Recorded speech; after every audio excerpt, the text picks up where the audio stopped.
നിങ്ങൾക്ക് ഇന്ന് മുതൽ നിങ്ങളുടെ ഗൂഗിൾ മാപ്പ് ഉപയോഗിക്കാൻ നെറ്റും അതുപോലെ തന്നെ റേഞ്ച് ഇല്ലാത്ത പ്രശ്നം ഇതൊന്നും നമുക്ക് ഒരു വിഷയമല്ല. നിങ്ങൾക്ക് റേഞ്ച് ഇല്ലെങ്കിലും നെറ്റില്ലെങ്കിലും നിങ്ങളുടെ ഗൂഗിൾ മാപ്പ് നിങ്ങൾക്ക് സുഖമായിട്ട് നിങ്ങൾക്ക് ഉപയോഗിക്കാൻ സാധിക്കും. അതെങ്ങനെ ചെയ്യണം എന്നതാണ് ഇന്നത്തെ വീഡിയോ. നേരെ വീഡിയോയിലേക്ക് പോകാം. അതിനായിട്ട് നിങ്ങളുടെ ഗൂഗിൾ മാപ്പ് ആപ്ലിക്കേഷൻ ഓപ്പൺ ആക്കി കഴിഞ്ഞാൽ നിങ്ങൾക്ക് ഇവിടെ ഇതാണ് ഇൻ്റർഫേസ്. നിങ്ങൾക്ക് ഇവിടെ ഒരു പ്രൊഫൈൽ ബട്ടൺ കാണാൻ സാധിക്കും. അതിലൊന്ന് ക്ലിക്ക് ചെയ്യാം. അതിൽ ക്ലിക്ക് ചെയ്യുന്ന സമയത്ത് ഇവിടെ കാണാൻ സാധിക്കും ഓഫ്ലൈൻ മാപ്സ് എന്ന് പറഞ്ഞ ഓപ്ഷൻ. ഇതാണ് പുതിയൊരു ഓപ്ഷന്. ഇതിലൊന്ന് ക്ലിക്ക് ചെയ്യാം. അതിൽ ക്ലിക്ക് ചെയ്യുന്ന സമയത്ത് ഇവിടെ സെലക്ട് യുവർ ഓൺ മാപ്പ് എന്ന് പറഞ്ഞ ഓപ്ഷൻ ഇവിടെ കാണാൻ സാധിക്കും. ഇതിലൊന്ന് ക്ലിക്ക് ചെയ്യാം.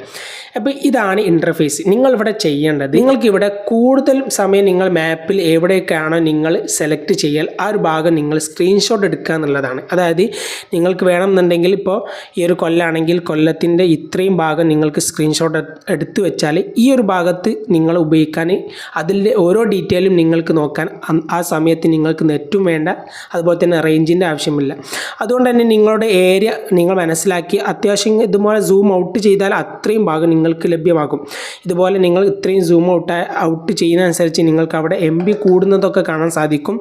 ഇവിടെ കറക്റ്റ് ചെയ്താൽ ഇപ്പോൾ കൂടിക്കൊണ്ടിരിക്കുന്നതല്ലോ. നിങ്ങൾക്ക് ഇത്തരത്തിൽ നിങ്ങൾ ഓരോ കാര്യങ്ങൾ നിങ്ങൾക്ക് ഏറ്റവും സിമ്പിളായിട്ട് നിങ്ങൾ കൂടുതൽ ഉപയോഗിക്കുന്ന ഭാഗം ഇതുപോലെ നിങ്ങൾക്ക് ഏറ്റവും അനുയോജ്യമായ ഭാഗം ഇതുപോലെ സൂം ഔട്ടോ സൂം ഇന്നോ എന്തെങ്കിലും ചെയ്തിട്ട് നിങ്ങൾ ആ ഭാഗം സ്ക്രീൻഷോട്ട് എടുക്കുക എന്നുള്ളതാണ്. ഇതുപോലെ ചെയ്തിട്ട് ഇപ്പോൾ സെലക്ട് ചെയ്തതിന് ശേഷം ഇവിടെ ഡൗൺലോഡ് കൊടുക്കുക. ഡൗൺലോഡ് കൊടുത്തു കഴിഞ്ഞാൽ ഈ ഡിവൈസിൽ ഏകദേശം സ്റ്റോറേജ് ഫുള്ളാണ്. അതുകൊണ്ടാണ് ഇവിടെ SD കാർഡിലേക്ക് ഓട്ടോമാറ്റിക് സെലക്ട് ആയത്. നിങ്ങൾക്ക് ഡിവൈസിൽ നിങ്ങൾക്ക് അത്യാവശ്യം MBയും കാര്യങ്ങളൊക്കെ സ്റ്റോറേജ് ബാക്കിയുണ്ടെങ്കിൽ അതിൽ ക്ലിക്ക് ചെയ്തിട്ട് നിങ്ങൾ OK കൊടുത്ത് ആ ഒരു 170 MB നിങ്ങൾ ഡൗൺലോഡ് ചെയ്ത് വെച്ചാൽ നിങ്ങൾക്ക് ഇനി മുതൽ ആ ഒരു ഭാഗം നിങ്ങൾക്ക് ഇനി നെറ്റും ഉപയോഗിക്കേണ്ട, അതുപോലെ തന്നെ റേഞ്ച് ഇല്ലാത്ത സമയത്തൊക്കെ നിങ്ങൾക്ക് ആ ഒരു ഭാഗത്ത് വന്നിട്ട് മാപ്പിൽ വന്നാൽ നിങ്ങൾക്ക് അവിടെ സിമ്പിളായിട്ട് ഓരോ കാര്യങ്ങൾ ഇതുപോലെ നെറ്റില്ലാതെ നിങ്ങൾക്ക് ഉപയോഗിക്കാൻ സാധിക്കും.